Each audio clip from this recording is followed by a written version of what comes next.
ऐसा कौन सा जरूरी काम था जो बुलवा भेजा? जरूरी था तभी बुलाया। बताओ, जो भी कहना है फटाफट एक साथ में कह जाओ, बहुत जरा काम है। तुम तो यार हमेशा घोड़े पर सवार रहते हो, कभी कभार पैदल भी चल लिया करो। जी नहीं, पैदल ज़्यादा चलने में जूते जल्दी घिस जाते हैं।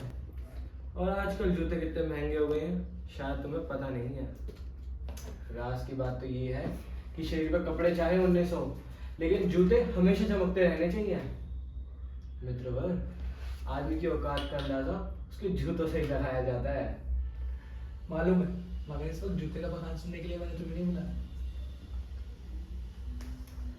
बखान उसी को करा जाता है जो इस काबिल हो, चाहे वो इंसान हो या जूते। खैर, ये सब छोड़ो, मतलब की बात करते हैं। अभी मुझे भाभी के दफ्तर भी जाना है।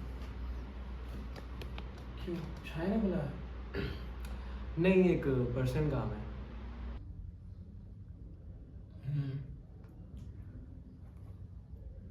जैन, तुम्हारी छाया के बारे में क्या राय है? ज्ञान, भाभी बहुत अच्छी है, बहुत अच्छा नेचर है उनका। बात व्यवहार, बातचीत सब मुझे बहुत अच्छा लगता है। ऐसी बात है। अगर छाया जैसी लड़की तुमसे शादी करना चाहे तो तुम शादी करोगे? एक बार ज़रूर सोचूंगा, मगर अभी शादी करने का कोई इरादा नहीं है। और ये बात मैं तुमसे एक बार नहीं 1000 बार कह चुका हूँ। जैन, तब शादी कर ही डालो। हाँ हाँ, क्यों नहीं? किसी को सुखी नहीं देख सकते क्या? क्यों हमेशा हाथ धोकर पीछे पड़े रहते हो? मुझसे कोई दुश्मनी है क्या?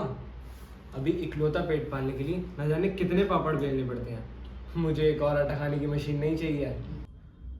जैन, तो इस वक्त मैं मजाक के मूड में नहीं हूँ, और मैं तुमसे भी यही उम्मीद करता हूँ। तुम्हारे चाहने से बहुत बड़ी समस्या हल हो सकती है। मैं तुमसे एक बार फिर वही सवाल करता हूँ कि क्या तुम शादी करोगे? किससे?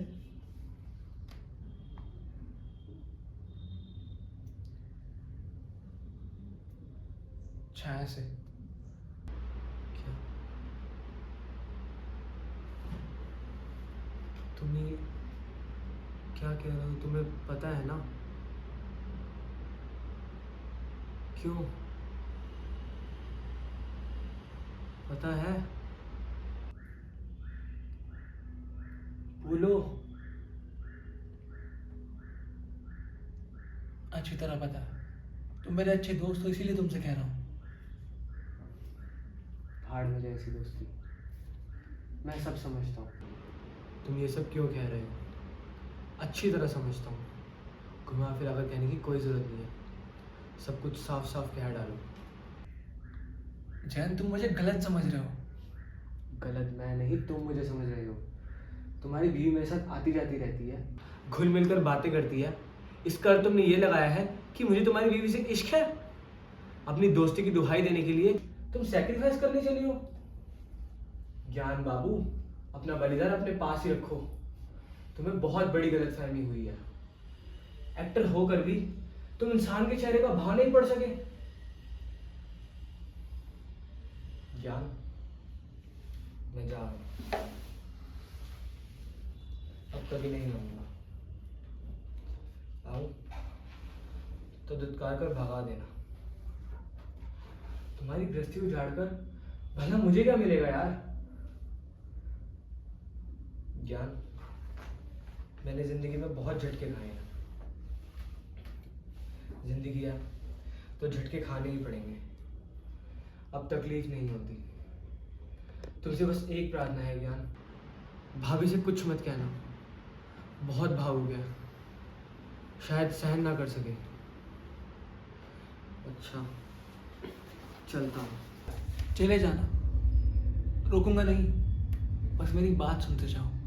इतना कुछ तो सुना दिया, और क्या सुनना बाकी है? बहुत कुछ है। आधी बात सुनकर तुम कभी भी सच्चाई का पता नहीं लगा सकते। पूरी बात सुनते जाओ, शायद तुम्हारी गलतफहमी दूर हो जाए। आखिर छाया के लिए मैं तुमसे रिक्वेस्ट क्यों कर रहा हूं? आखिर कौन सी वजह है? छाया मेरी बीवी है, मैं उससे प्यार करता हूँ, दिल से प्यार करता हूँ। वो भी मुझसे प्यार करती है, पर प्यार से पेट नहीं भरता। प्यार के अलावा भी पत्नी को पति से ढेर सारी आशाएं होती है, चाहते होती है। छाया को अब निराशा के सिवाय मुझसे कुछ नहीं मिलने वाला।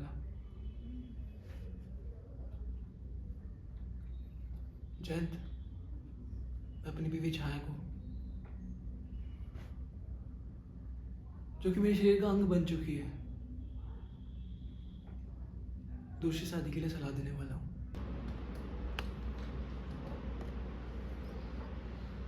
क्योंकि मैं उसे खुश देखना चाहता हूं।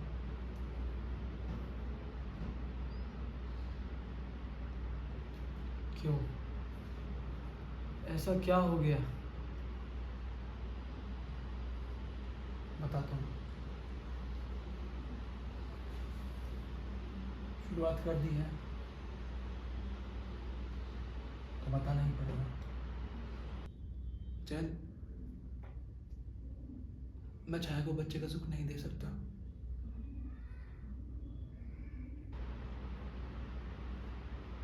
क्या? हाँ,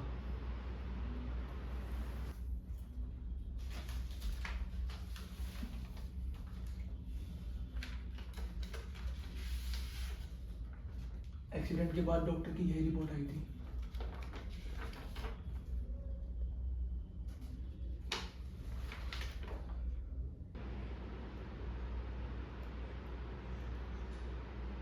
तुमने कभी बताया नहीं? बस मौके की तलाश में था।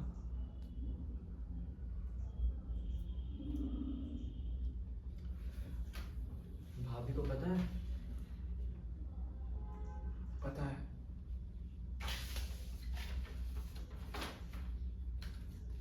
तब से छाया का बर्ताव बिल्कुल बदल सा गया है। ऐसी हालत में मैं क्या करूं?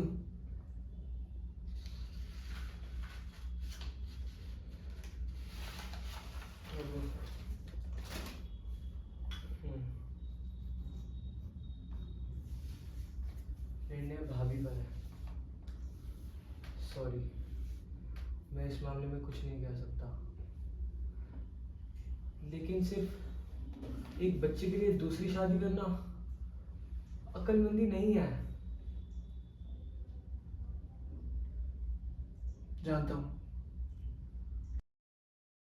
मगर अलग अलग लोगों के सोचने का ढंग अलग अलग हो सकता है।